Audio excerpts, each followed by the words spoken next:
अस्सलामुअलैकुम व्यूअर्स, कैसे हैं आप सब। आज मैं आपके साथ बीफ के रेशादार कबाब की रेसिपी शेयर करने जा रही हूँ। ऐसे कबाब जो बिल्कुल नहीं टूटेंगे। आपको मेरी ये आसान सी रेसिपी यकीनन पसंद आएगी। इसके लिए हमें जो अशिया चाहिए वो ये हैं: 2 अदद तेज़पात, नमक 2 टीस्पून, सुरख मिर्च पाउडर 2 टीस्पून, हल्दी हाफ़ टी स्पून, गरम मसाला पाउडर 2 टीस्पून, सूखा धनिया पाउडर 1.5 टीस्पून, ज़ीरा पाउडर 1 टीस्पून, काली मिर्च पाउडर 1 टीस्पून, 5 अदद लाल गोल मिर्चें, जायफल और जलवतरी दोनों 1/4 टीस्पून। एक प्याज स्लाइस में काट लें, एक लहसुन छील लें, अदरक 1 टेबलस्पून पीस लें, 3 अदद सब्ज़ मिर्चें, एक टमाटर स्लाइस में काट लें। बीफ हड्डियों के साथ 2 किलो। हड्डियों का रस कबाबों के टेस्ट को बहुत मज़ेदार बनाता है। अब एक प्रेशर कुकर में गोश्त शामिल करें, फिर प्याज, लहसुन, अदरक, सब्ज़ मिर्चें और टमाटर शामिल करें। फिर तमाम स्पाइसेस हैं आप इन्हें शामिल कर दें। 4 गिलास पानी शामिल करके इतनी देर तक हम प्रेशर लगाएंगे कि गोश्त मुकम्मल तौर पर गल जाए।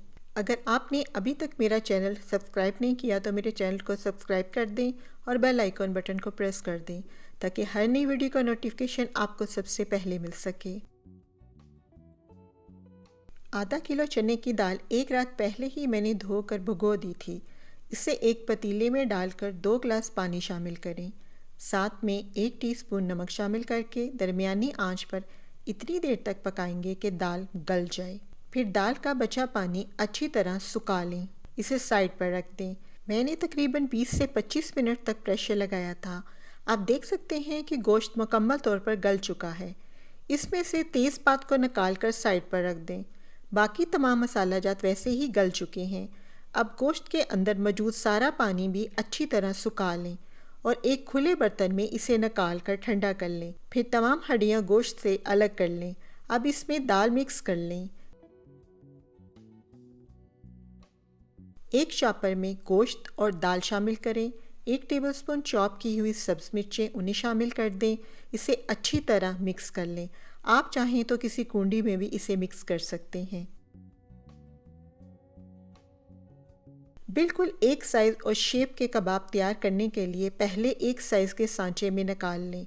फिर कबाब मेकर से कबाब तैयार कर लें। आप अपनी सहूलत के साथ हाथों से भी कबाब को तैयार कर सकते हैं। आप देख सकते हैं कि इस तरह तमाम कबाब बिल्कुल एक जैसे तैयार हुए हैं। जब तमाम कबाब तैयार हो जाएंगे तो हम इन्हें फ्राई कर लेंगे।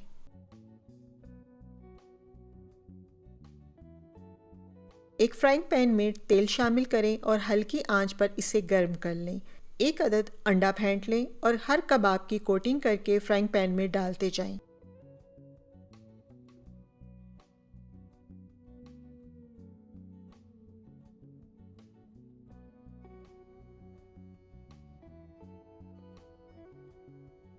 जब कबाबों की एक साइड पक जाए तो साइड्स को तब्दील कर लें।